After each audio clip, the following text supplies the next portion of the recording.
Hello അസ്സലാമലൈക്കും. നമുക്കിന്നൊരു call list ഉണ്ടാക്കാം.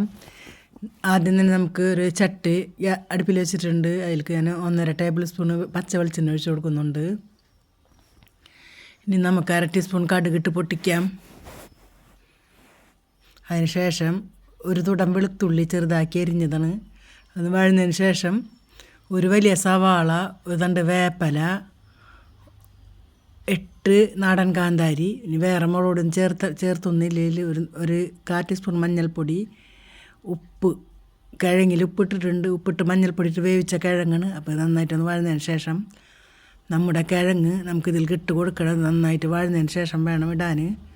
ഉപ്പ് നോക്കിയിട്ടിടാം. ഇനി നമുക്ക് വേവിച്ച് മഞ്ഞൾപ്പൊടി ഉപ്പിട്ട് വെച്ച കൊള്ളിക്കിഴങ്ങാണത്. ഉടച്ചെടുത്തതാണ്. നമുക്ക് നന്നായിട്ടതൊന്ന് അതിന് ശേഷം ഒരു 3/4 കപ്പ് ചെറിയ ഗ്ലാസ്സിൽ പാൽ ഒഴിച്ച് കൊടുക്കുന്നുണ്ട്, തേങ്ങാപ്പാൽ. അങ്ങനെ നമ്മുടെ കോൾ ലിസ്റ്റ് റെഡി ആയിട്ടുണ്ട്. പെട്ടെന്ന് തയ്യാറാക്കാൻ പറ്റുന്നൊരു വിഭവമാണ്. അപ്പോൾ എല്ലാവരും ട്രൈ ചെയ്ത് നോക്കാം. ഞാൻ ചപ്പാത്തി വരെ ചൂടുന്നുണ്ട്. ചപ്പാത്തിക്ക് കൂട്ടി കഴിക്കാൻ അത് ഉണ്ടാക്കിയത്. അപ്പോൾ എല്ലാവരും ട്രൈ ചെയ്യുക. എൻ്റെ ചാനൽ ഇഷ്ടപ്പെട്ടെന്ന് സബ്സ്ക്രൈബ്, ലൈക്ക്, ഷെയറൊക്കെ ചെയ്യുക. ഇൻഷാ അല്ലാഹ് വേറെ വീഡിയോ ആയിട്ട് നമുക്ക് പിന്നെ കാണാം. ബായ്, നമസ്കാരം.